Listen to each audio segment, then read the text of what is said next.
ऐ इंसान, अल्लाह के साथ तू किसी और को माबूद न बना, अल्लाह के साथ तू किसी और को मुश्किल कुशा न बना, अल्लाह के अलावा किसी और के आगे तू हाथ न फैला।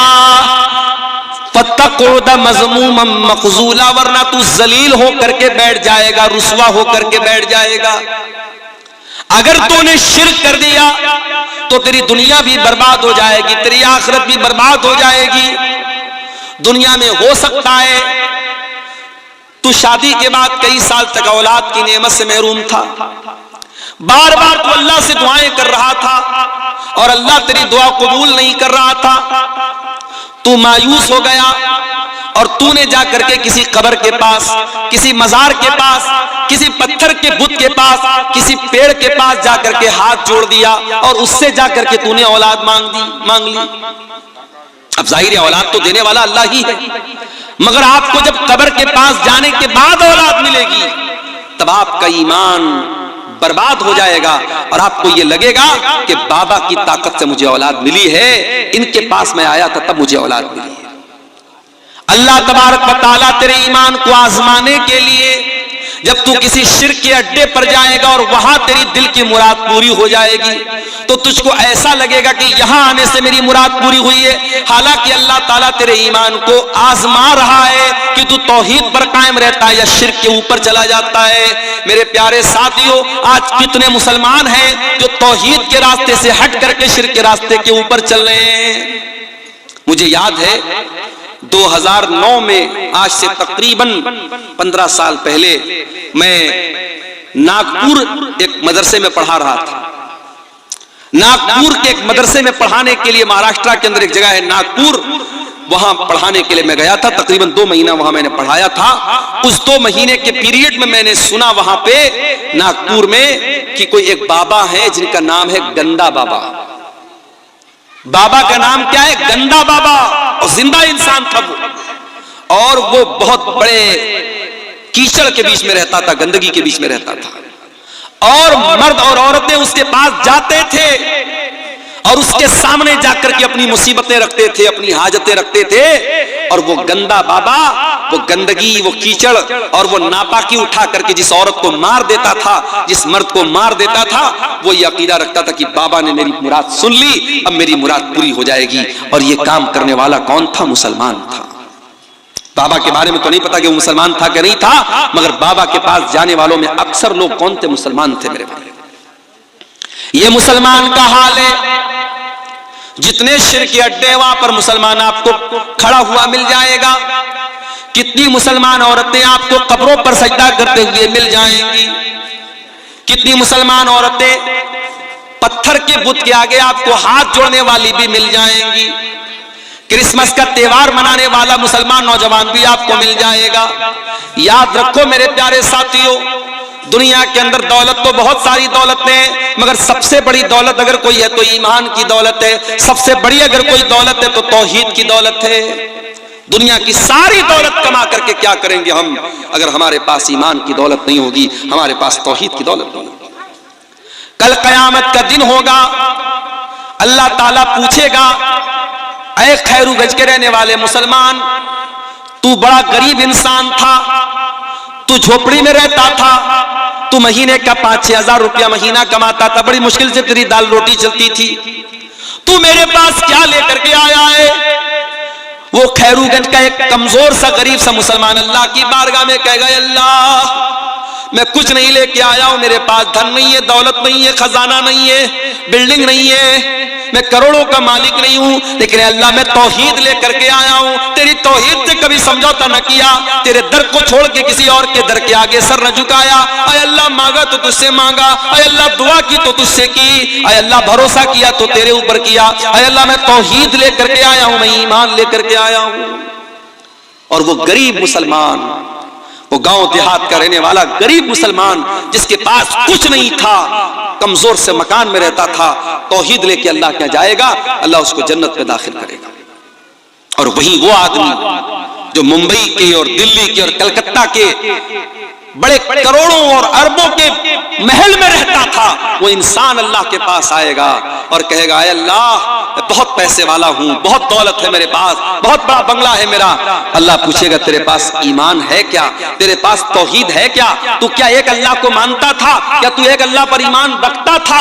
वो कहेगा, नहीं है अल्लाह, मैं तो मुसलमान भी अपने आप को कहता था, मेरे नाम के आगे खान भी लगता था, लोग बड़े फख्र से भाईजान करते थे, और गणेश जी का त्योहार आता था तो मैं गणेश जी की भी पूजा करता था, मैं दिवाली भी मनाता था, मैं होली भी मनाता था, ऐ अल्लाह मैं नमाज भी पढ़ता था और बुत के आगे भी सजदा करता था, मैं सेकुलर मुसलमान था, मैं तौहीद का मतलब नहीं जानता था, मैं तो इंसानियत के नाम पे सबको सही कहता था। वो इंसान जो दुनिया में सबको सही कहता है और अल्लाह के आगे भी सर झुकाता है और पत्थर के बुत की भी इबादत करता है, याद रखो मेरे प्यारे साथियों, अल्लाह कुरान में कहता है, इन्नल्लज़ीना कफरू व मातू व हुम कुफ्फारुन फलन युक़बल मिन अहदिहिम मिल्उल अर्ज़ि ज़हबा। जो लोग ईमान के बगैर दुनिया से चले गए, कुफ्र की हालत में मर गए, तौहीद के बगैर मर गए, अल्लाह कह रहा है कि कल कयामत के दिन अगर वो जमीन भर के सोना भी अगर लेके आ जाए, फलन युक़बल मिन अहदिहिम, तो उनका जमीन भर के सोना भी अल्लाह कबूल नहीं करेगा। सब कुछ है तेरे पास, अगर तौहीद नहीं है अल्लाह ताला तेरा जमीन भर के सोना भी कबूल नहीं करेगा। हजरत आयशा अल्लाह के नबी से सवाल करती है, ऐ अल्लाह के नबी, अब्दुल्ला बिन जुदान बड़ा नेक आदमी था, बड़ा गरीबों की मदद करता था, दान करता था, खैरात करता था, गरीबों की यतीमों की मदद करता था। ऐ अल्लाह के नबी, क्या अब्दुल्ला बिन जुदान जन्नत में जाएगा? क्या उसकी नेकियां उसके काम आएंगी? अल्लाह के नबी ने फरमाया कि नहीं है आयशा, अब्दुल्ला बिन जुदान को उसकी नेकियां काम नहीं देंगी। क्यों? क्योंकि वो अल्लाह की तौहीद पर ईमान नहीं रखता था। ऐ आयशा, उसने कभी ये न कहा था, रब्बिग़फिरली खतीयती यौमद्दीन, ऐ अल्लाह तू कयामत के दिन मेरी खताओं को माफ कर देना। ना वो अल्लाह के ऊपर ईमान रखता था, ना कयामत के ऊपर ईमान रखता था। दूसरी नसीहत, व क़ज़ा रब्बुका अल्ला ताबुदू इल्ला इय्याह, तुम्हारे रब का ये हुक्म है कि इबादत करो तो उसी की करो, तौहीद पर कायम रहो। पहला भी हुक्म तौहीद का, दूसरा भी हुक्म तौहीद का। फिर तीसरा हुक्म दिया, व बिल वालिदैन इहसाना, और तीसरा हुक्म यह है कि अपने वालिदैन के साथ, अपने माता पिता के साथ तुम अच्छा सलूक करते रहना। जिस मां ने 9 महीने तुमको पेट में रखा है, जिस बाप ने उंगली पकड़ के चलना सिखाया है, जिस मां ने अपने खून जिगर को दूध की शक्ल में तुझको पिलाया है, जिस बाप ने तेरे आराम की खातिर अपने आराम को कुर्बान किया है, उस मां के साथ, उस बाप के साथ हमेशा अच्छा सलूक करना, उनको तकलीफ न देना। कभी पेट में गैस हो जाती है ना, इंसान बेचैन हो जाता है। कभी डॉक्टर के यहाँ जाओ तो सबसे ज्यादा आपको गैस के पेशेंट मिलेंगे। बड़े बड़े हॉस्पिटलों में चले जाओ तो सबसे ज्यादा भीड़ कहां रहेगी? पेट के डॉक्टर के पास रहेगी, गैस्ट्रोलॉजिस्ट के पास रहेगी। पेट के अंदर जरा सी गैस हो जाए, इंसान डॉक्टरों के पास भागता है। अगर 1 घंटा आपके पेट में कोई चीज रह जाए, आप बेचैन हो जाएंगे। मेरे प्यारे साथियों, जिस पेट में 1 घंटा तक आप कुछ हवाओं को अपने पेट में रहने नहीं देते, थोड़ी सी गैस पेट में बन जाए तो जीना हराम हो जाता है। उसी पेट में एक औरत 9 महीने तक अपने बच्चे को रखती है। जरा कैलकुलेटर ले जाकर के चेक कर लेना कि 9 महीने में कितने घंटे और कितने मिनट आते हैं। 1 घंटा आप अपने पेट में कोई एक्स्ट्रा बोझ नहीं रख सकते। मां अपने बच्चे को 9 महीने में तकरीबन 4000 से भी ज्यादा घंटे तक अपने पेट में अपने बच्चे को रखती है, और जब बच्चे को जन्म देती है तो समझो कि वो जीवन की बहुत बड़ी अग्नि परीक्षा देती है, अपने जिंदगी को दांव पे लगा देती है, और तब जाकर के बच्चा पैदा होता है। और वही बच्चा जब जवान होता है, उस मां को गाली दे के घर से निकाल भी देता है। वही बच्चा जब जवान होता है, उसी बाप के साथ बदतमीजी करता है, बाप को बुरा भला कहता है। और ऐसे भी बदनसीब बेटों को मैंने देखा है जिन्होंने अपने बाप के ऊपर हाथ तक उठाया है। याद रखो मेरे प्यारे साथियों, इस दुनिया में अल्लाह ने अगर हम पर एहसान किया है, हमें पैदा किया है, तो हमें पैदा करने का सबब और जरिया अल्लाह ताला ने हमारे माता पिता को बनाया है, हमारे माँ बाप को बनाया है। माँ के मरने के बाद माँ की तरफ से मदरसे में चंदा देने वालों, माँ की तरफ से मदरसे में बिल्डिंग बनवाने वालों, माँ की तरफ से इलाके में ट्यूबवेल लगवाने वालों, तुम्हारी माँ को तुम्हारे उसके मरने के बाद तुम्हारी नेकियों की जरूरत नहीं है। माँ की जिंदगी में माँ को तुम्हारी जरूरत है, बाप की जिंदगी में बाप को तुम्हारी जरूरत है। बाप जिंदा था, बिस्तर पे बैठ करके खांसता था, तूने 10 रुपए की दवा तक उसको न दी। माँ बिस्तर पे तड़पती थी, तो बीवी के साथ आराम से लेटा रहता था, तुझे माँ की कभी कोई चिंता न हुई। तू अपने बच्चों के साथ बैठ करके अच्छे खाने खाता था, तेरी माँ बेचारी कई कई दिन तक भूखी रह जाती थी, और आज माँ के मरने के बाद तू लाखों करोड़ों दान और खैरात में लुटा रहा है। बंद कर दे ये नौटंकी और बंद कर दे ये ड्रामेबाजी। तेरी माँ को तेरी इस ड्रामेबाजी की कोई जरूरत नहीं है, ना अल्लाह को कोई जरूरत है। वबिल वालिदैन एहसाना, अल्लाह दूसरा हुक्म ये दे रहा है कि अपने माता पिता के साथ अच्छा सलूक करो। अय अल्लाह, मेरी मां 70 साल की हो गई है, बिस्तर पे पाखाना कर देती है। अय अल्लाह, मेरे लिए बड़ी तकलीफ का मौका आ गया, बड़ी आजमाइश का मौका आ गया, मैं क्या करूं? घर में कोई देखभाल करने वाला नहीं है, बूढ़ी मां बिस्तर पर पेशाब व पाखाना कर रही है। अल्लाह, मैं क्या करूं?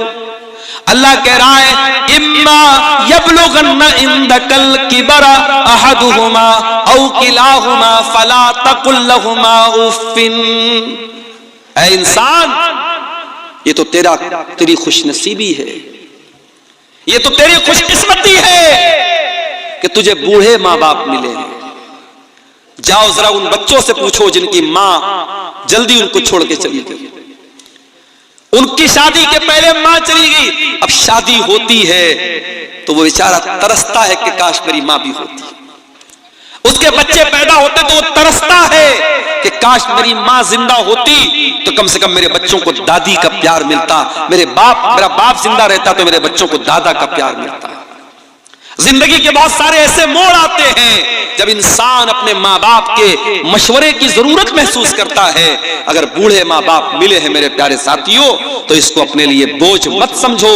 कुरान कहता है, इम्मा यबलुगन्ना इंदकल किबर अहदुहुमा औ किलाहुमा, अगर तुम्हारे माँ बाप में से कोई एक तुमको बुढ़ापे में मिल जाए या दोनों बुढ़ापे में मिल जाए, पहले एक का जिक्र किया बाद में दोनों का किया। अगर एक मिला है, माँ मिली है बाप मर चुका है, या बाप मिला है माँ मर चुकी है, तो जो एक बचा है उसके साथ और स्पेशल उसकी खिदमत करो और ज्यादा उसकी खिदमत करो, क्योंकि जब तक वो दो थे, जब तक बूढ़ा बूढ़ी दोनों जिंदा थे, एक दूसरे का सपोर्ट करते थे, एक दूसरे का सहारा थे, एक दूसरे को हौसला देते थे। अगर बुढ़िया चली गई और बूढ़ा बचा, या बूढ़ा चला गया और बूढ़ी बची, तो वो और ज्यादा लाचार हो गए, वो और ज्यादा बेबस हो गए, उनका और ज्यादा ख्याल करो। अल्लाह, एक बचा है तो उसका और ज्यादा ख्याल करो। अल्लाह ने पहले एक का जिक्र किया, कहा अगर तुम्हारे माता पिता में से कोई एक तुमको मिल जाए या दोनों मिल जाए तो तुम्हें क्या करना है? फरमाया, फला तकुल लहुमा उफ्फिन, उनको कभी उफ भी मत कहना। उफ का मतलब समझते हो? जैसे हमारे यहाँ बोलते, हमारे यहाँ अपनी आम जबान में हम जब किसी को हकारत की नजर से क्या बोलते, ऐसा बोलते हैं। अपने माँ बाप को हट भी नहीं कहना है, हूं भी नहीं कहना है, उप भी नहीं कहना है। यानी सबसे हल्की तकलीफ पहुंचाने का तरीका क्या है? किसी को हट कह दिया जाए, किसी को हूं कह दिया जाए, माँ बाप को हूं भी ना कहा जाए। अच्छा एक बात बताओ, तजर्बे की बात बता रहा हूं। कभी कभी जब माँ बाप बूढ़े हो जाते हैं ना, तो उनकी कुछ बातें बड़ी बच्चों वाली हो जाती है। जैसे बच्चे हर बात के लिए जिद करते हैं, बूढ़े माँ बाप भी जिद करने लगते हैं। अब मान लीजिए कि आपकी बीवी ने रोटी बनाई है और उसकी बूढ़ी सास ने कहा कि मैं रोटी नहीं खाऊंगी, चावल क्यों नहीं बनाया, मुझे चावल चाहिए, मुझे चावल चाहिए। तो आपको लगता है यार मेरी बूढ़ी माँ क्यों जिद कर रही है, रोटी क्यों नहीं खा रही। अगर बूढ़ी माँ ने कह दिया कि चावल चाहिए, तो ये समझ करके चावल बना दो कि मेरी बूढ़ी माँ की जिद है। क्योंकि एक वक्त था जब तू 3 साल का था और जब तू जिद करता था अपनी मां से, अपने बाप से, तो तेरे मां बाप हर हाल में तेरी जिद पूरी करते थे। मेरे प्यारे साथियों, अपने बच्चों से भी इस कदर मोहब्बत करते हैं कि बच्चों की जरा सी तकलीफ हम बर्दाश्त नहीं कर सकते। तो जब वही हमारे माँ बाप जब बूढ़े हो गए तो हम अपना बचपन याद करें कि जब हम छोटे थे हमारे माँ बाप ने हम पर मोहब्बत लुटाई थी। आज वो बूढ़े हो गए हैं और अल्लाह ताला कुरान में कहता है जिसको हम उम्र दराज बना देते हैं, बूढ़ा बना देते हैं, वमन नुअम्मिरहु नुनक्किसहु फिल खल्क, उसे उल्टा कर देते हैं। बचपन की जिद और बचपन की शरारत और बचपन का लड़कपन बुढ़ापे में लौट जाता है। तो बूढ़े माँ बाप की बहुत सारी जिद को नजरअंदाज कर दिया करो मेरे भाई। अभी एक दिन मेरी 2 साल की बच्ची है, मेरी घर पे खेल रही थी, खेलते खेलते सीढ़ी के पास पहुंची, गिरने लगी। मेरी बीवी की नजर पड़ी, बीवी ने हाथ पकड़ा उसका, अब हाथ को जोर से पकड़ के खींचा ताकि बच्ची गिर ना पाए, और वो हाथ जोर से खींचने में बेटी का मेरे जो हाथ वो उतर गया। बच्चों का हाथ कमजोर होता है, हाथ उसका उखड़ गया। अब बच्ची बहुत तेज चिल्लाने लगी, उसको किसी पल करार नहीं। मैं मदरसा गया हुआ था, अब बीवी बेचारी रो रही है, बच्चे अलग परेशान। मैं मदरसे से घर आया, मैंने क्या बात है, तो मालूम हुआ कि बच्ची का हाथ उखड़ गया है। फौरन हमारे इलाके के हड्डी के डॉक्टर थे, उनके पास लेके गया, और डॉक्टरों के पास तो तजर्बा होता है। वो फौरन उन्होंने देख करके वो समझ गए कि क्या मामला है। उन्होंने फौरन उसको बच्ची का हाथ पकड़ के कैसे उसको घुमाया, बिल्कुल ठीक हो गया उसका हाथ।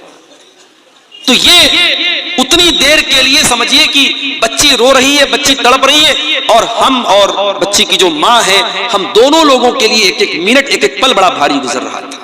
और जैसे ही बच्ची खेलने लगी, मुस्कुराने लगी, ऐसा लगा कि हमारा दिल बाग बाग हो गया।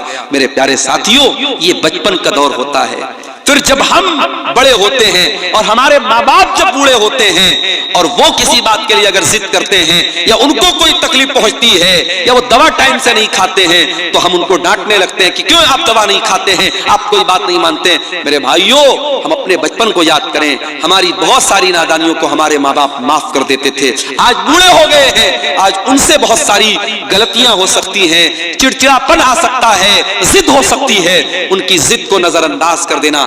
कुरान कहता वकुल्लहुमा कौलन करीमा, अपने माँ बाप से तू अदब से बात करना, सम्मान से बात करना, रिस्पेक्ट के साथ बात करना। जो बूढ़े माँ बाप तुझे मिल जाए तो उनसे बड़े अदब के साथ बात करना। वक़्फ़िज़ लहुमा जनाहज़्ज़ुल्ल मिनर रहमा वक़ुर रब्बिरहमहुमा कमा रब्बयानी सगीरा। और ऐ इंसान, तू जितना बड़ा बन जाए, इलाके का एमएलए बन जाए, एमपी बन जाए, करोड़पति बन जाए, अरबपति बन जाए, जब अपनी माँ के पास बैठा कर, जब अपने बाप के पास बैठा कर, तो अपने आप को डाउन टू अर्थ कर लिया कर, अपने आप को झुका लिया कर, अपने आप को नरम कर लिया कर। अपने आप को कभी अपनी माँ से ऊंचा बनने की कोशिश न करना, अपने बाप से ऊंचा बनने की कोशिश न करना। जितने बड़े भी हो, बाप के लिए तुम बेटे हो, माँ के लिए तुम बेटे हो। अपने माँ बाप के लिए अपने आप को झुका करके रखना, अपने आप को बिछा करके रखना। और अल्लाह ने एक दुआ सिखाई, मेरे भाइयों, इस दुआ को याद कर लो। जब दुआ के लिए हाथ उठाया करो, अपने माँ बाप के लिए ये दुआ जरूर किया करो।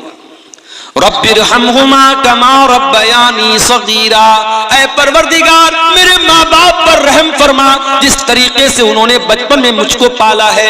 यानी हमारी ये औकात नहीं है, हमारी ये हैसियत नहीं है, हमारे बस की ये बात नहीं है कि हम अपने माँ बाप का बदला उतार सके, उनके एहसानात को उतार सके। हम अल्लाह के हवाले कर रहे हैं कि ऐ अल्लाह, तू हमारे माँ बाप का एहसान तू उतार देना, तू उन पर रहम कर देना। हजरत उमर ने एक आदमी को देखा था, अपनी माँ को अपने कंधे पर बिठा के खाने काबा का तवाफ करा रहा था। अपनी बूढ़ी माँ को अपने कंधे पर बिठाकर खाने काबा का तवाफ करा रहा था। और जब तवाफ करा लेता है, कहता है कि अमीरुल मोमिनीन, ऐ हजरत उमर, आज ऐसा लगता है कि मैंने अपनी माँ का हक अदा कर दिया है, मैंने माँ के दूध का कर्जा उतार दिया है, मैंने माँ के एहसानात का बदला उतार दिया है, मैंने अपने कंधे पर बैठ करके अपनी माँ को तवाफ कराया है। हजरत उमर ने कहा, अरे तू माँ का एहसान उतारने की बात करता है, अभी तो तेरी माँ ने तुझको जन्म देते वक्त जो तेरी माँ के मुंह से जो तकलीफ की आवाज आई थी, जो दर्द की आवाज आई थी, अभी तो तूने उस दर्द की आवाज का भी हक अदा नहीं किया है। माँ ने जन्म देते वक्त जो तकलीफ उठाई थी, अभी तो तूने उस आवाज का भी हक अदा नहीं किया है। अपने माँ बाप का कर्जा हम कभी नहीं उतार सकते मेरे भाई। इसलिए अल्लाह कह रहा है कि माँ बाप के साथ भलाई करो, उनको कोई तकलीफ मत पहुंचाओ और उनके लिए दुआ करो। अच्छा, अब यहां पर एक सवाल, मैं अपनी माँ की बड़ी खिदमत करता हूं, मैं अपने बाप की बड़ी सेवा करता हूं, फिर भी मेरी माँ मुझसे खुश नहीं है, फिर भी मेरा बाप मुझसे खुश नहीं है, मेरे दिल में माँ बाप के लिए कोई बुराई नहीं है, मैं अपनी तरफ से बेहतर करता हूं, मगर मेरे माँ बाप मुझसे नाराज रहते हैं। अल्लाह कहता है रब्बुकुम आलमु बिमा फी नुफूसिकुम इन तकूनु सालिहीन फइन्नहु काना लिल अव्वाबीन गफूरा। तुम्हारा परवरदिगार तुम्हारे दिल के हालात को भी जानता है, तुम्हारे दिल के अंदर क्या है, दुनिया को पता हो या ना पता हो, अल्लाह को तो सब पता है। अगर वाकई में तुम्हारे दिल में कोई चोर नहीं है और दिल में तुम्हारे माता पिता का सम्मान है, माँ बाप की इज्जत करते हो, माँ बाप का हक अदा करते हो, और फिर भी माँ बाप को तुमसे शिकायत है, तो कोई मसला नहीं, अल्लाह माफ करेगा, क्योंकि तुम्हारे दिल के हालात को अल्लाह जानता है। तो ये दूसरी नसीहत है मेरे भाई। तीसरी नसीहत व आतिज़ल कुर्बा हक़्क़हु वल मिस्कीन व इब्नस सबील, और अपने रिश्तेदार को भी उसका हक दो, और गरीबों को भी उनका हक दो, और मुसाफिरों को भी उनका हक दो। माँ बाप के बाद अल्लाह ताला ने रिश्तेदार का जिक्र किया है। आप अररिया के हैं, अगर आपके रिश्तेदार पूर्णिया में है, आपके रिश्तेदार कटिहार में है, आपके रिश्तेदार बंगाल में है, तो आपको पता होना चाहिए हमारे रिश्तेदार कौन कौन है। और अगर आपको अल्लाह ने दौलत से नवाजा है और आपके रिश्तेदारों में कोई जरूरतमंद है, तो आप जब ज़कात निकालें, जब दान खैरात करें, जब चंदा दें, जब सदका खैरात करें, तो अपने रिश्तेदार को तरजीह दें, रिश्तेदार की पहले मदद करें। रिश्तेदार की जब आप मदद करेंगे तो आपको डबल सवाब मिलेगा, रिश्तेदारी का भी सवाब मिलेगा और सदका देने का भी सवाब मिलेगा। आज बड़े अफसोस की बात है, एक इंसान मदरसे में बढ़ चढ़ करके हिस्सा लेता है, मस्जिद बनवाने में बढ़ चढ़ करके हिस्सा लेता है, और उसका अपना सगा भाई बेचारा परेशान हाल है, दाने दाने का मोहताज है, उसके बच्चे भूखे रहते हैं, उसके पास ढंग का मकान भी नहीं है। मेरे प्यारे साथियों, ये इंसानियत नहीं है, ये इस्लाम नहीं है, ये शरीयत नहीं है कि आप पेट भर के खाना खा लें और आपका अपना भाई भूखा प्यासा रहे। अल्लाह कह रहा है वह आतिज़ल कुर्बा हक़्क़हु, अपने रिश्तेदार को उसका हक दो, वल मिस्कीन, और जो गरीब लोग हैं, जो मिस्कीन लोग हैं, जो समाज का दबा हुआ तबका है, उसकी तुम मदद करो। वब्न सबील, और कोई मुसाफिर है, यूपी से आया है, आसाम से आया है, कश्मीर से आया है, सफर में उसकी किसी ने पॉकेट मार ली, उसका पर्स चोरी हो गया, अब बेचारा वो मदद मांग रहा है, मुसाफिर है, मजबूर है, उसकी मदद करो, उसको तुम अपने माल, अपनी ज़कात की रकम भी उसको तुम दे सकते हो। अल्लाह ने माँ बाप का जिक्र करने के बाद ये तीसरी नसीहत की कि रिश्तेदार को, गरीब को और मुसाफिर को उसका हक दो। उसके बाद चौथी नसीहत वला तुबज़िर तबज़ीरा, और अल्लाह के बंदो, माल के अंदर फजूल खर्ची ना करना, नाजायज जगहों पर अपना माल खर्च ना करना। इन्नल मुबज़्ज़िरीन कानू इख़वानश शयातीन, बेशक फजूल खर्ची करने वाले, शराब पर पैसा लुटाने वाले, ज़िना पर पैसा लुटाने वाले, लड़कियों के नंबर पर रिचार्ज करवाने वाले, नाजायज रिश्ता बनाने के लिए अय्याशी करने वाले और हराम जगहों पर पैसा खर्च करने वाले, इन्नल मुबज़्ज़िरीन कानू इख़वानश शयातीन, वो शैतान के भाई हैं। पैसा हमारा नहीं, कोई ये न कहे पैसा मेरा है, नहीं, हमारी क्या औकात है मेरे भाई, पैसा अल्लाह का है, अल्लाह ने हमको दिया है, अल्लाह ने हमको दिया है। अल्लाह चाहता तो हमें न देता। और ये भी याद रखो, दुनिया में दौलत इंसान के टैलेंट से नहीं मिलती, इंसान के इल्म से नहीं मिलती।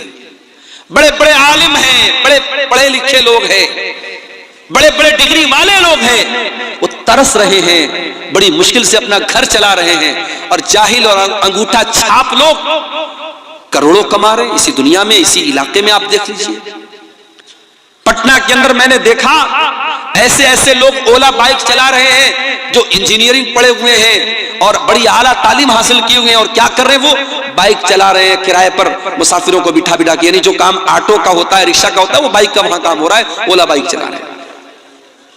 तो पढ़ाई लिखाई से पैसा नहीं का ताल्लुक नहीं है मेरे भाई। ठीक है, आप पढ़ लिख लेंगे, अल्लाह करे आपको अच्छी नौकरी मिल जाए, अच्छा मकाम मिल जाए, मगर जरूरी नहीं है कि आपके इल्म के एतबार से आपको पैसा मिले। तो अगर अल्लाह ने आपको पैसे वाला बनाया है तो ये मत कहिए कि पैसा मेरा है, पैसा अल्लाह का है। और जब पैसा अल्लाह ने आपको दिया है तो ये पैसा कहां खर्च करना है और ये पैसा कहां से आया है, दोनों का हिसाब अल्लाह को देना पड़ेगा।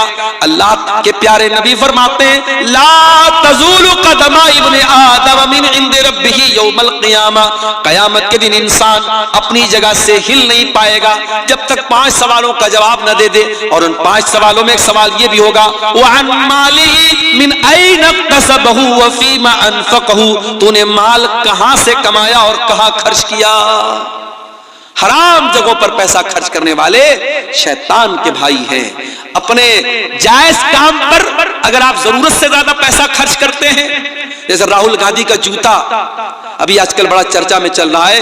राहुल गांधी ने, पता नहीं मैंने वीडियो देखा नहीं है, ये बयान किया जा रहा है, कहने वाले बोल रहे हैं कि राहुल गांधी ने किसी को जूता मार दिया तो बेचारा आईसीयू में चला गया। तो इंटरनेट पर मैंने चेक किया तो पता लगा वो 4 लाख का जूता है। भाई 4 लाख के जूते से किसी को मारोगे तो कहां जाएगा, आईसीयू में ही जाएगा। हम लोग घड़ी पहनते बड़ी मुश्किल से, टाइटन की घड़ी है 1000-2000 की घड़ी आती है। कुछ लोग साहब राडो की घड़ी पहनते हैं और पता नहीं कौन कौन सा ब्रांड आता है, 1.5 लाख की 2-2 लाख की घड़ी पहनते हैं लोग। तो घड़ी पहनना तो जायज है, लेकिन इसमें आप हद से ज्यादा पैसा खर्च करेंगे तो ये इसराफ है। जूता पहनते हैं लोग 4-4 लाख का जूता, ये इसराफ है मेरे भाई। किसी बहुत बड़ी बॉलीवुड की हीरोइन की शादी थी, बनारस से उन्होंने अपनी शादी का लहंगा सिलवाया था। बनारस तो जानते हैं आप, साड़ी का गढ़ है और कपड़े का गढ़ है। तो मैं नाम नहीं लूंगा हीरोइन का, वरना आप लोग कहेंगे मौलाना को हीरोइनों का नाम भी आता है। उस हीरोइन के लहंगे का कपड़ा बनारस से तैयार हुआ था और उस लहंगे में ओरिजिनल गोल्ड जो होता है, सोना, उसकी जरी इस्तेमाल हुई थी, उसका तार इस्तेमाल हुआ था और कई लाख का वो लहंगा था। और ये आज से मैं 15 साल पहले की बात बता रहा हूं। एक हीरोइन की शादी हुई तो उनका लहंगा बनारस से तैयार हुआ था। शादियों पर कितना खर्च हो रहा है देखिए। उत्तर प्रदेश के मेरठ में एक शादी हुई, लड़के ने अपनी साली को घड़ी, साली ने आकर के घड़ी पहनाई तो घड़ी पहनाने की जो रस्म थी उसका जो पैसा दिया दुल्हे ने 2.5 लाख रुपया दिया। 2.5 लाख रुपया उसको घड़ी की पहनाई का दिया। और मौलवी साहब ने जिन्होंने निकाह पढ़ाया उनको निकाह पढ़ाने का इनाम 11 लाख रुपए दिया गया। और दुल्हे साहब को ससुराल से जो पैसा मिला इनाम के तौर पे, जहेज के तौर पे 2.5 करोड़ रुपया कैश मिला। ये न्यूज बाकायदा आई थी। उत्तर प्रदेश के सिद्धार्थनगर में शादी हुई, मुसलमान की बात बता रहा हूं, किसी गैर मुस्लिम की बात नहीं बता रहा हूं। मुसलमान की शादी हुई, वो बारातियों पर नोट लुटा रहा था। 20 लाख रुपए उसने नोटों की गड्डियां हवा में लुटा दी, 20 लाख रुपए लुटा दी उसने बारातियों के ऊपर। ये मुसलमान ये काम कर रहा है। अल्लाह कह रहा है, वला तुबज़्ज़िर तबज़ीरा, फजूल खर्ची न करना, इन्नल मुबज़्ज़िरीना कानू इख़वानश शयातीन, फजूल खर्ची करने वाले शैतानों के भाई हैं। व कान शैतानु लिरब्बिही कफूरा, और शैतान अपने रब का बहुत बड़ा नाशुक्रा है। कितनी चीजें हो गई? 4 चीजें हो गई। अब 5वीं चीज भी सुन लीजिए। वइम्मा तुरिज़न्ना अन्हुम इब्तिगाअ रहमतिन मिन रब्बिका तरजूहा फकुल लहुम क़ौलन मैसूरा। अगर तुम्हारे पास गरीब को देने के लायक, रिश्तेदार को देने के लायक पैसा नहीं है और वो तुमसे मदद मांगने के लिए आया है, अल्लाह ने पहले देने का तरीका बताया। अगर देने की ताकत नहीं और मना करना है तो मना कैसे किया जाए, मना करने का तरीका भी बता दिया। फरमाया फकुल लहुम क़ौलन मैसूरा, अपने उस रिश्तेदार को अगर पैसा देने की ताकत नहीं है तुम्हारे अंदर तो नरमी के साथ माजरत कर लेना, एक्सक्यूज बयान कर देना, अपना उज्र बयान कर देना, उसके साथ सख्ती ना करना, उसको डांट करके मत भगाना, उसको झिड़क करके ना भगाना, नरमी के साथ, प्यार के साथ, मोहब्बत के साथ उसको रवाना कर देना। अगर कोई आपके दरवाजे पर मदद मांगने के लिए आ जाए, कोई साइल आ जाए, तो कुरान कह रहा है उसको कभी सख्ती के साथ बात मत करो, मोहब्बत के साथ, नरमी के साथ कह दो, भाई अभी मेरे पास नहीं है, बाद में तुम आ जाना। ये ना देने का तरीका अल्लाह ताला ने बयान किया। उसके बाद फरमाया इन्ना रब्बका यबसुत, उसके बाद फरमाया वला तजअल यदका मगलूलतन इला उनुकिका वला तबसुतहा कुल्लल बस्ति फतक़उद मलूमन महसूरा। बड़ी जामे आयत है कुरान की। बाज़ उलमा कहते हैं कि इस एक आयत पर अगर कोई देश अमल करे, उस देश की अर्थव्यवस्था सही हो जाए। आज हमारे देश की अर्थव्यवस्था क्यों चौपट है? क्योंकि मामला वही है, अंधेर नगरी चौपट राजा वाला मामला आ चुका है। आज हम रोड पर चलते हैं, चाहे रोड अच्छी हो चाहे रोड खराब हो, हर किलोमीटर पर आज टोल देना पड़ रहा है। बनारस से, पटना से आपके अररिया आने के दौरान कई टोल पड़े, और अभी यहां से अगर हमको बंगाल जाना पड़ जाए तो कई टोल पड़ेंगे। यानी एक एवरेज अगर जोड़ा जाए तो हर किलोमीटर पर 2 रुपया टोल टैक्स हमको देना पड़ता है। हम बाइक खरीदते, कार खरीदते हैं, ऑलरेडी उस बाइक और कार की जब हम कीमत अदा करते हैं, अच्छा खासा अमाउंट हम रोड टैक्स में देते हैं, उसके बावजूद जब हम सड़क पर गाड़ी निकालते हैं तो हमें टोल टैक्स भी देना पड़ता है। और इतनी इनकम के बावजूद आज कितने देश में हमारे भूखे मर रहे हैं। यानी देश की अर्थव्यवस्था सही नहीं हो पा रही है। कुरान हमें अर्थव्यवस्था को सही करने का तरीका बता रहा है, कुरान हमें इकोनॉमी को सही करने का तरीका बता रहा है। अल्लाह कह रहा है वला तजाल यदक मगलूलतन इला उनुकिका, अपनी गर्दन को अपने हाथ को अपनी गर्दन से बात करके मत रखो। यानी अपने हाथ को बिल्कुल समेट करके मत रखो, जहां जरूरत पड़े खर्च करो। वला तबसुतहा कुल्लल बस्ती, और अपने हाथ को पूरी तरीके से फैला भी मत दो। अगर बहुत ज्यादा फैला दोगे, अपनी लिमिट से ज्यादा खर्च करोगे, फतक़उद मलूमन महसूरा, तो जलील होकर के और थक हार करके बैठना पड़ेगा। अगर अपनी चादर से बड़ा पैर फैलाओगे तो पैर खुल जाएगा और जलील हो जाओगे। जितनी बड़ी चादर है उतना ही पैर फैलाओ। बहुत ज्यादा कंजूसी भी मत करो और बहुत ज्यादा सखावत भी मत करो। बहुत सारे लोग होते हैं, पैसा भी है, दौलत भी है, लेकिन अपने बच्चों को ना अच्छा खिलाते हैं ना खुद अच्छा खाते हैं। रोजाना वही घर में एक तरीके की सब्जी बन रही है, वही एक तरीके का गोश्त बन रहा है, वही नॉर्मल चीजें बन रही हैं। जबकि अल्लाह ताला ने दौलत दी है, अच्छा खा सकता है, अच्छा पहन सकता है, न ढंग का कपड़ा पहनता है, न ढंग का खाना खाता है। नहीं मेरे भाइयों, अगर अल्लाह ने दौलत दी है, अच्छा खाओ, अच्छा पहनो, यह भी अल्लाह का शुक्र है। अच्छी नेमतें खाओ, जो जिस मौसम का फल मिल रहा है उस मौसम का फल खाओ, उस मौसम के मेवे खाओ, उस मौसम की अच्छी ग़िज़ाएं खाओ। अपने जिस्म पर खर्च नहीं किया तो क्या किया, अपने बच्चों पर खर्च नहीं किया तो क्या किया, मस्जिदें बनवा दी, मदरसे बनवा दिए, कब्रिस्तान में चंदा दे दिया, जमाने के लिए बहुत कुछ कर दिया। अगर अपने ऊपर और अपने बच्चों के ऊपर खर्च नहीं किया तो जिंदगी का कोई मतलब नहीं है। मेरे प्यारे साथियों, अल्लाह कह रहा है न तो अपने हाथों को गर्दन से बांध करके रखो, न पूरी तरीके से फैला करके रखो। यानी बखीली भी नहीं करना है, कंजूसी भी नहीं करना है, और हद से ज्यादा सखावत भी नहीं करना है। जहां खर्च करने की जरूरत पड़े वहां खर्च करो, और जहां कंट्रोल करने की जरूरत पड़े वहां कंट्रोल करो, ना बखीली करो ना सखावत करो। उसके बाद फरमाया इन्ना रब्बका यबसुतुर रिज़्क़ लिमन यशाउ व यक़दिर व काना अल्लाहु बिइबादिही खबीरन बसीरा। तुम्हारे रब को पता है किसको रोजी ज्यादा देना है, किसको कम देना है। अल्लाह अपने बंदों को ज्यादा बेहतर तरीके से जानता है। किसी इंसान को रोजी कम मिली वो शिकवा न करे, किसी को ज्यादा मिली वो गुरूर न करे। रोजी अल्लाह बांटता है, रोजी की तकसीम अल्लाह ताला करता है। अल्लाह को पता है किसको कितना देना है। दौलत तो कारून को भी मिली थी, रोजी तो कारून को भी मिली थी, और इतनी दौलत मिली थी कि कारून के खजानों की चाबियां बड़े बड़े पहलवान उठाते थे और बड़ी मुश्किल से उठाते थे। मगर कारून बड़ा निकम्मा आदमी निकला, अपनी दौलत पर नाश करने लगा, गुरूर करने लगा, तकब्बुर करने लगा, अहंकार करने लगा।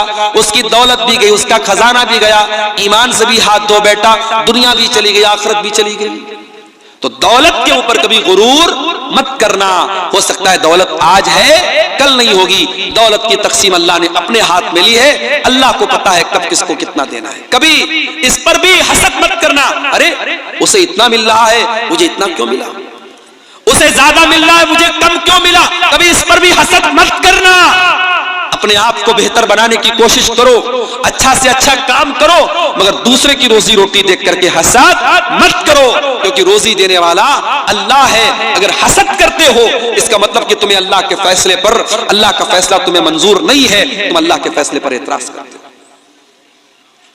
उसके बाद फरमाया वला तक़्तुलू औलादकुम खशियता इमलाक, और अपनी औलाद को तुम पेट के डर से कत्ल मत करो। इस डर से अपनी औलाद को कत्ल न करो कि कल वो मेरे साथ खाएगी कैसे। औलाद पैदा तो तुम करते हो मगर खिलाने वाले तुम नहीं हो। हमारे एक दोस्त है बंबई के अंदर, शेख सरफराज फैजी, उनकी 2 बीवियां हैं, 2 शादी की उन्होंने। हमारे यहां तो एक शादी के बाद अगर कोई दूसरी शादी का नाम भी ले ले तो पाप हो जाता है, गुनाह हो जाता है। साउथ में एक जगह एक मौलाना साहब ने दूसरी शादी पर तकरीर कर दी, मस्जिद में औरतें भी आई हुई थी। औरतों ने तकरीर के बीच में से कहा कि इस मौलाना को पहले भगाओ यहां से, वरना हम इसकी तकरीर नहीं होने देंगे। मौलाना साहब को बीच में से हटा दिया गया, क्यों? क्योंकि मौलाना ने दूसरी शादी के सपोर्ट में तकरीर कर दी। साउथ इंडिया के अंदर एक इलाके में ऐसा मामला, दूसरी शादी करना पाप बना दिया लोगों ने। जिना करने वाले जिना कर रहे हैं, एक्स्ट्रा मैरिटल अफेयर करने वाले एक्स्ट्रा मैरिटल अफेयर कर रहे हैं। शादीशुदा औरत किसी से नाजायज ताल्लुक बना रही है, शादीशुदा मर्द किसी से नाजायज ताल्लुक बना रहा है। समाज को उसकी चिंता नहीं है, समाज को इसकी चिंता है। अरे तो 2 शादी कभी, बड़ा अय्याश आदमी है, बड़ा गड़बड़ आदमी है। समाज तो समाज, उस इंसान की पहली बीवी की नजर में ये बहुत बड़ा पाप है। अगरचे वो आदमी पहली बीवी का सारा हक अदा करता हो, उसके हक में कोई कमी ना करता हो, फिर भी पहली बीवी इस बात के लिए बिल्कुल तैयार नहीं है कि शौहर दूसरी शादी करे। अभी मुंबई में हमारे एक साथी हैं, दोस्त हैं, उन्होंने 2 शादियां की। पहली बीवी से उनको 7 बच्चे थे और दूसरी बीवी से भी उनको एक बच्ची पैदा हुई है। अभी उन्होंने फेसबुक पर लिखा था कि अल्लाह के फजलो करम से 4 बेटे और 4 बेटियां। मौलवी है साहब, मौलवी है, पढ़ाते हैं, तकरीर करते हैं। हमारे यहाँ बच्चों को जब मौलवी बनाने की बात आती है तो लोग कहते हैं कहां से खाएगा, कहां से खाएगा। और यहाँ मौलवी के 8-8 बच्चे हैं और मौलवी इस बात की चिंता नहीं करता है कि कहां से खाएगा। याद रखो मेरे भाइयों, अपनी औलाद को हम नहीं खिलाते हैं, औलाद को अल्लाह खिलाता है। कभी पेट के डर से औलाद को कत्ल मत करना। और मसला नोट कर लो, अगर आप फैमिली प्लानिंग करते हैं, एक बच्चा पैदा हुआ, अभी आप बच्चा नहीं चाहते हैं, तो बच्चे की पैदाइश ना हो उसके लिए अगर आप कोई तरीका अपनाते हैं, जो तरीका हमारे आम तौर से चलता है, तो उसके बारे में तो इजाजत और गुंजाइश के रास्ते हैं। लेकिन अगर प्रेगनेंसी हो गई है और बच्चा मां के पेट में वजूद पा चुका है, अब उस बच्चे को अगर कोई खत्म कर देता है कि नहीं साहब मेरा ऑलरेडी एक बच्चा है, 2 बच्चा है, तीसरा बच्चा मैं कहां से इसको पालूंगा, कैसे पढ़ाऊंगा, कैसे लिखाऊंगा, और उस बच्चे को अगर कोई मां के पेट में कत्ल कर देता है तो ये समझो वैसा ही गुनाह है जैसे बच्चे के पैदा होने के बाद कोई उसका गला दबाते हैं। बच्चे के पैदा होने के बाद कोई उसको मार डाले, उतना ही बड़ा गुनाह है मां के पेट में एबॉर्शन कर देना और मां के पेट में बच्चे को खत्म कर देना। अल्लाह के नबी से पूछा गया सबसे बड़ा गुनाह क्या है? आपने फरमाया अंत जाल लिल्लाहि निद्दन व हुवा खलक़क, सबसे बड़ा गुनाह यह है कि तुम अल्लाह के बराबर किसी को ठहराओ। फिर पूछा गया अल्लाह के नबी उसके बाद सबसे बड़ा गुनाह क्या है? आपने फरमाया अन तक़्तुल वलदक खशियता यतममाक, दूसरा बड़ा गुनाह यह है कि अपनी औलाद को कत्ल कर दो इस डर से कि तुम्हारे साथ खाएगी। फिर पूछा गया अल्लाह के नबी उसके बाद सबसे बड़ा गुनाह क्या है? आपने फरमाया अन तुज़ानिया हलीलता जारिक, अपने पड़ोसी की बीवी के साथ तुम ज़िना करो। औलाद को कत्ल करना दूसरा बड़ा गुनाह है मेरे भाई, औलाद को कत्ल मत करो। और सुन लीजिए आज 1400 साल पहले लड़की पैदा होती थी और लोग उसको मार डालते थे। अरब के अंदर कुछ कबीले इतने जाहिल थे, बेटी पैदा होती थी उसको मार डालते थे। आज हम लोग इतने जाहिल तो नहीं है, पढ़े लिखे लोग हैं, मगर आज भी बेटी को मारते, कभी मां के पेट में मार देते हैं, कभी पैदा होने के बाद हॉस्पिटल में छोड़ के चले जाते हैं, कभी जहेज के नाम पर बहू को जला देते हैं, कभी इस बेटी को हम इसकी तरबियत सही तरीके से नहीं करते और मुसलमान की बेटी किसी गैर के साथ फरार हो जाती है, गैर मुस्लिम के साथ जाके शादी करती है और अपनी दुनिया और आखिरत को बर्बाद कर लेती है। वला तक़्तुलू औलादकुम, अपनी औलाद को कत्ल मत करो मेरे प्यारे साथियों। याद रखो ये मदरसे इसीलिए चल रहे हैं कि आपके बच्चे दीन की तालीम हासिल करें। मैं उत्तर प्रदेश का रहने वाला हूं और मदरसों को लेकर के जो हालात सामने आ रहे हैं, मेरी पेशन गोई समझ लीजिए या मेरा तजर्बा समझ लीजिए, आने वाले दौर में मदरसों को चलाना बहुत मुश्किल हो जाएगा। अभी आप ये मत सोचिए कि साहब हम तो बिहार में रहते हैं, हमारे यहां तो नीतीश जी की सरकार है, कोई मसला नहीं है। मदरसों को लेकर के बहुत अच्छे इरादे नहीं है लोगों के, मदरसों पर बहुत अच्छी नजर नहीं है। हमें अपने इन मदरसों में जो दीन की तालीम हम दे रहे हैं अपने बच्चों को, मेरे प्यारे साथियों, आने वाले दौर में इन मदरसों को चलाना भी बहुत बड़ा चैलेंज बन जाएगा। मैं सिर्फ यूपी की बात नहीं कर रहा हूं, पूरे ऑल ओवर इंडिया की बात कर रहा हूं। जो हमारे यहां जो कानून बन रहे हैं, जो सिस्टम आ रहे, परेशानियां खड़ी हो जाएंगी। इसलिए मैं कहता हूं अपने बच्चों को दीन कैसे सिखाया जाए इसकी फिक्र करो, इसकी चिंता करो।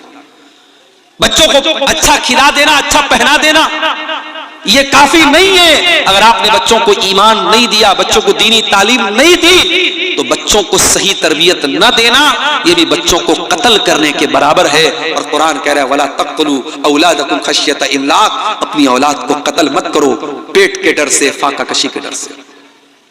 नहनु नर्ज़ुकुहुम व इय्याकुम, तुम्हारी औलाद को भी रोजी देने वाले हमें, तुमको भी रोजी देने वाले हम हैं। इन्न क़त्लहुम कान ख़ितअन कबीरा, औलाद को कत्ल करना बहुत बड़ा गुनाह है। उसके बाद फरमाया वला तक़रबुज़ ज़िना, ज़िना के करीब भी न जाना। इन्नहु कान फ़ाहिशतन व साअ सबीला, ज़िना बहुत गंदा काम है और बहुत ही बुरा रास्ता है। अच्छा, ज़िना को रास्ता क्यों कहा गया? अभी मैं स्टेज पर आ रहा था, मैं दाहिनी तरफ से आया, मुझे यहाँ के एक जिम्मेदार ने कहा मौलाना आप गलत रास्ते पर आ गए, इधर बाएं साइड से स्टेज पर आना चाहिए, तो रास्ता इधर से बना है। मैंने कहा भाई मुझको पता नहीं था, मैं तो चला आया इधर ही से। तो अगर आपको रास्ते की जानकारी न हो तो आप गलत रास्ते पे जा सकते हैं। हम लोग अररिया से जब आने लगे तो मैप के ऊपर दो रास्ता बता रहा था। हमने यहाँ के जिम्मेदारों को फोन किया कि किधर से आना है, इन लोगों ने कहा नहीं आप अररिया कोर्ट के पास से जो रास्ता किया उधर से आइए। रास्ता अगर गड़बड़ जरा सा हो जाए तो हम कहीं से कहीं निकल सकते हैं मेरे भाई। वला तक़रबुज़ ज़िना, अल्लाह कह रहा है कि ज़िना के करीब भी मत जाना। इन्नहु काना फ़ाहिशतन, ये बहुत गंदा काम है। वस्साअ सबीला, और बहुत बुरा रास्ता है। अगर आज तुम किसी की बहू बेटी के साथ खेल रहे हो, किसी की लड़की के साथ खेल रहे हो, किसी की बेटी के साथ, किसी की बहन के साथ खेल रहे हो, कल तुम्हारी बहन के साथ भी कोई खेलेगा। तुम वैलेंटाइंस डे पर किसी को फूल दे रहे हो, जरा पता लगाओ कहीं तुम्हारी बहन को भी कोई फूल तो नहीं दे रहा है। मगर एक बात बताओ, ये सब चीजें उसको बुरी लगेगी जिसके अंदर गैरत हो, और जब गैरत मर जाए तो आप बड़े बड़े शहरों में जाके देख लीजिए, वहां किसी को कोई फर्क नहीं पड़ता। तू मेरी बहन को छेड़, मैं तेरी बहन को छेड़ूंगा। तू मेरी बहन को अपनी गर्लफ्रेंड बना, मैं तेरी बहन को अपनी गर्लफ्रेंड बनाऊंगा। वहां ये कल्चर है मेरे प्यारे साथियों, ये कल्चर वहां पैदा होता है जहां गैरत मर जाती है, और जिसके अंदर गैरत बाकी रहती है उसको बहुत बुरा लगता है। इसलिए मेरे प्यारे साथियों, अल्लाह ने कहा कि जिना बहुत बुरा रास्ता है। जिस रास्ते पे चल के तुम जिना कर रहे हो, उसी रास्ते पर चल के कोई तुम्हारे घर में भी आ सकता है और तुम्हारी इज्जत पर भी डाका डाल सकता है। और इसीलिए इस्लाम ने इतना टाइट कानून रखा है। इस्लाम ने क्यों इतना टाइट कानून रखा है कि लड़का लड़की अगर गैर महरम है अकेले में न रहे, अकेले में न मिले लड़का लड़की गैर महरम है। तो ये जितने को एजुकेशन वाले स्कूल चले, को एजुकेशन वाले कॉलेज चले, लड़का लड़की साथ में पढ़ रहे, इस्लाम के हिसाब से बिल्कुल गलत है। अगर लड़का लड़की साथ में उठेंगे बैठेंगे तो जाहिर है दोस्ती होगी, ताल्लुकात होंगे, खराबियां पैदा होंगी। को एजुकेशन की इस्लाम में इजाजत बिल्कुल नहीं है। जब तक बच्चे छोटे हैं, क्लास 3 तक क्लास 4 तक साथ में पढ़ लिए। जब बच्चे बड़े होने लगे, लड़कियां बड़ी होने लगे, उनका सिर्फ सेपरेट स्कूल होना चाहिए, उनकी सेपरेट क्लास होनी चाहिए। लड़के लड़कियां साथ में पढ़े, एक क्लास में पढ़े, चाहे वो मदरसे में हो चाहे वो स्कूल में हो। ये मुनासिब नहीं है। जैसे जैसे बच्चे बड़े होने लगते हैं, समझदार होने लगते हैं, बालिग होने लगते हैं, फिर मसाइल पैदा होते हैं। क्यों शरीयत ने कहा कि देवर भाभी के साथ हंसी मजाक ना करें, देवर भाभी के बीच में पर्दा होना चाहिए? क्यों कहा अल्लाह के नबी ने ला यखलुवन्ना रजुलुन बिइम्रातिन इल्ला वसालिसुहुमा शैतान? जब कोई मर्द किसी औरत के साथ अकेले में होता है तो तीसरा शैतान होता है। मेरे प्यारे साथियों, ये तालीमात और ये शिक्षाएं इस्लाम ने इसीलिए दी हैं ताकि ज़िना तक पहुंचाने वाले सारे रास्तों को बंद कर दिया जाए। वला तक़रबुज़ ज़िना, ज़िना के करीब भी मत जाना। उसके बाद फरमाया वला तक़तुलुन नफ्सल्लती हर्रमल्लाहु इल्ला बिल हक़्क़ि, और किसी निर्दोष की हत्या मत करना, किसी बेकसूर को कत्ल मत करना। हाँ, जिसको कत्ल करने की अल्लाह ने इजाजत दी है, अल्लाह ने 3 लोगों को कत्ल करने की इजाजत दी। 3 लोगों को कत्ल किया जा सकता है इस्लामी हुकूमत के अंदर। नंबर 1 अस्सय्यबुज़्ज़ानी, शादीशुदा अगर कोई मर्द है या औरत है जिना कर लेता है और इस्लामी हुकूमत है, इस्लामी अदालत है और जिना साबित हो गया है, पत्थरों से मार मार के खत्म कर दिया जाएगा, कत्ल कर दिया जाएगा। नंबर 2, अगर कोई किसी को कत्ल कर दे तो कातिल को कत्ल के बदले में कत्ल कर दिया जाएगा, क़िसास ले लिया जाएगा। ये दूसरा कत्ल है जो इस्लाम में जायज है। और तीसरा कत्ल, इस्लामी हुकूमत के अंदर अगर कोई मुसलमान है और वो मुर्तद हो जाए, इस्लाम को छोड़ दे, इस्लाम का इनकार कर दे, मुर्तद हो जाए और ये साबित हो जाए कि इस्लामी हुकूमत के अंदर ये था और पहले से मुसलमान था। पहले से अगर गैर मुस्लिम था कोई मसला नहीं, पहले से मुसलमान था और मुसलमान होकर के मुर्तद हो गया, इस्लाम में उसकी सजा सजाए मौत है।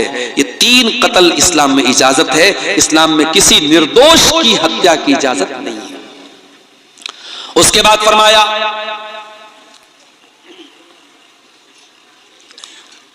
वला तक़रबू मालल यतीम इल्ला बिल्लती ही अहसन, यतीम के माल के करीब न जाना। जो बच्चा यतीम है, जिसका बाप मर चुका है, अगर उसका माल तुमको मिल जाए तो उसका माल मत हड़प जाना, उसका माल मत खा जाना, उसके माल के करीब न जाना। इल्ला बिल्लती ही अहसन, हाँ अगर उस यतीम बच्चे को पढ़ाने में, लिखाने में, उसकी परवरिश करने में कुछ पैसा खर्च हो रहा है तो उतना पैसा तुम उसके माल में से ले सकते हो। हत्ता यबलुगा अशुद्धा, और जब वो लड़का जवान हो जाए, बड़ा हो जाए तो फिर उसका माल उसके हवाले कर दो। यतीम का माल तुम्हें नाजायज तरीके से खाने की इजाजत नहीं। उसके बाद फरमाया वऔफू बिल अहदी, और वादा करने के बाद वादा को पूरा करो। इन्नल अहदा कान मसऊला, अल्लाह ताला क्या वादे का सवाल होगा। अगर किसी से वादा किया है, वादे को निभाने वाला बनो, वादा खिलाफी मत करो, वादे को तोड़ने वाले मत बनो। अब 3-4 बातें और रह गई है, उसको सुन लीजिए, फिर बात को हम खत्म करेंगे। उसके बाद फरमाया वऔफू बिल कैल इज़ा किल्तुम, और जब किसी को सामान नाप करके दो तो पूरा पूरा नाप करके दो। वज़िनू बिल क़िस्तासिल मुस्तक़ीम, और जब सामान तौल करके दो तो तराजू को सही रखो, नाप और तौल को सही रखो। कारोबार में चोरी मत करो, बेईमानी मत करो, फ्रॉड मत करो, नाप और तौल बिल्कुल सही रखो। ज़ालिका खैरुन व अहसनु तअवीला, अल्लाह कह रहा है अंजाम इसी का अच्छा है। अगर सामान गड़बड़ तौलोगे कल अंजाम बुरा होगा, दुनिया में भी बुरा होगा, आखिरत में भी बुरा होगा। और सामान सही तौल करके दोगे, हो सकता है प्रॉफिट कम कमाओगे, हो सकता है मुनाफा कम कमाओगे, मगर अंजाम इसी का अच्छा होने वाला है। उसके बाद फरमाया वला तक़फ़ु मा लैसा लक बिही इल्म, और जिस चीज की तुमको नॉलेज ना हो उस चीज के पीछे मत पड़ो। यह भी बहुत बड़ा मसला है आज। जिस चीज के बारे में पता नहीं है उस पर भी लोग अपनी राय देने लगते हैं, अपने फतवे देने लगते हैं, हलाल बताने लगते हैं, हराम बताने लगते हैं। नहीं, जिस चीज की आपको नॉलेज नहीं है उसके पीछे मत पड़िए। वला तक़फ़ु मा लैसा लक बिही इल्म, जिस चीज का तुमको इल्म नहीं है उस चीज के पीछे मत पड़ो। इन्नस समा वल बसरा वल फुआदा कुल्लु उलाइका कान अन्हु मसऊला, कयामत के दिन कान से क्या सुना है, आंखों से क्या देखा है, और दिल और दिमाग में क्या क्या इरादे पाले हैं, सबका हिसाब लिया जाएगा। कानों से क्या क्या सुन के आए हो, आंखों से क्या क्या देख के आए हो, ये फेसबुक पर तुमने क्या देखा, ये रील्स में तुमने क्या देखा, ये इंस्टाग्राम पे तुमने क्या देखा, तुमने जो देखा है उसका हिसाब देना पड़ेगा, अल्लाह के सब पूछा जाएगा। आज इंस्टाग्राम के जरिए और फेसबुक के जरिए जो नौजवान लड़के और लड़कियों में जो बेहयाई परोसी जा रही है मेरे भाइयों, अल्लाह की पनाह है। और इस बेहयाई को परोसने में सिर्फ गैरों का हाथ नहीं, हमारा भी हाथ है, हमारे मुसलमानों का भी हाथ है। कितने मुसलमान लड़के हैं जो वाहियात वीडियो बना करके, गंदी वीडियो बना करके आज इंस्टाग्राम पे छोड़ रहे हैं। और याद रखना, अगर किसी गंदी वीडियो को आपने देखा तो उसका गुनाह तो आप तक था, लेकिन जब आपने शेयर कर दिया, आपने फॉरवर्ड कर दिया, आपने मोबाइल पर स्टेटस लगा दिया, अब 500 लोगों ने देखा, 1000 लोगों ने देखा, एक गंदी चीज को जितने लोगों ने देखा उन सब का गुनाह उनको भी मिलेगा और आपके नामे आमाल में भी लिखा जाएगा। अगर आपने कोई अच्छी तकरीर शेयर कर दी, कोई अच्छी क्लिप शेयर कर दी, कोई आलिम का बयान शेयर कर दिया, कोई कुरान की आयत शेयर कर दी, आपको सवाब तो मिलेगा मिलेगा।